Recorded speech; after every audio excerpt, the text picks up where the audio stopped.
Takže zdarec všichni lidi, vítám vás u mého dalšího videa a hned na úvod vám ukážu rybu. Šel jsem na mělčinu a povedl se mi takovýhle krásný pstruh. Je to bomba. Hned na mělčinu hned první ryba, žížala a červík. Takže jdem chytat dál. Už je venku.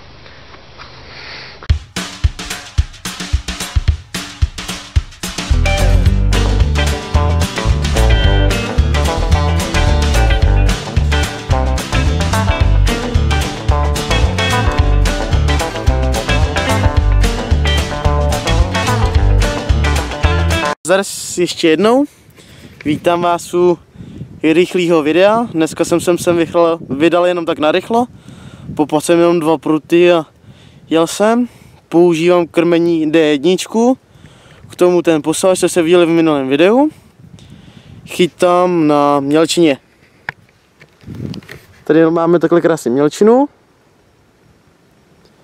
A ten pstruh přišel zase na Mivardy Picker 240. Je to fakt luxusní prut, nemůžu si ho vynechálit, na tom jsou fakt vidět úplně všechny záběry. No, takže jdem čekat dál, no. To jsem dal i na ten druhý prut žížalu, hodil jsem to o něco dál, protože je to médium ve 3,60. No a to nevadí. Mě teďko bere. Omlouvám se za přerušení, ale jak jsem vám začal o tom něco říkat, tak mi zabral, pojď sem, neboj, takovýhle zase druhý krásný stroužek. Tak jsem z toho rád zase na pikra, zase na žížalu a já vám to pak ukážu, až ho pustím. Takže taháme je na takovouhle foukanou kukuřici a k tomu dávám nastříhanou žížalu. Jsem za to rád, za ty 2 pstruhy, tak jdem čekat na dalšího. Takže si uděláme krátký shrnutí, pobyli jsme zde jenom 4 hodiny. Chytal jsem opět na feedra, chytal jsem tentokrát na mělčině, jak se vám ukazoval, protože mi feeder nikdy nesklame. Chytal jsem na maličké žížaly a na foukanou kukuřici. Krmení jsem měl D1 od Mivardyho, kapří ořech, nebo tak nějak to bylo.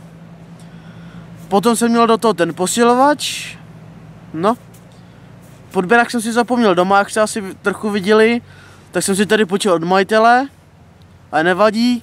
Máme 2 krásný vstroji, ve videu jsou 2 ryby, takže doufám, že se vám to líbilo. Určitě se vám chci i v některé části ukázat prostě ty záběry těch ryb, jak probíhají. No, takže rybářům Petru zdar a na rybářům čus a těším se u dalšího videa. Ještě vám chci strašně moc poděkovat za 51 odběratelů a za 4544 zhlédnutí. Fakt díky moc, potěšilo mi to, takže teďko rybářům Petru zdar a na rybářům čus a teď už doopravdy.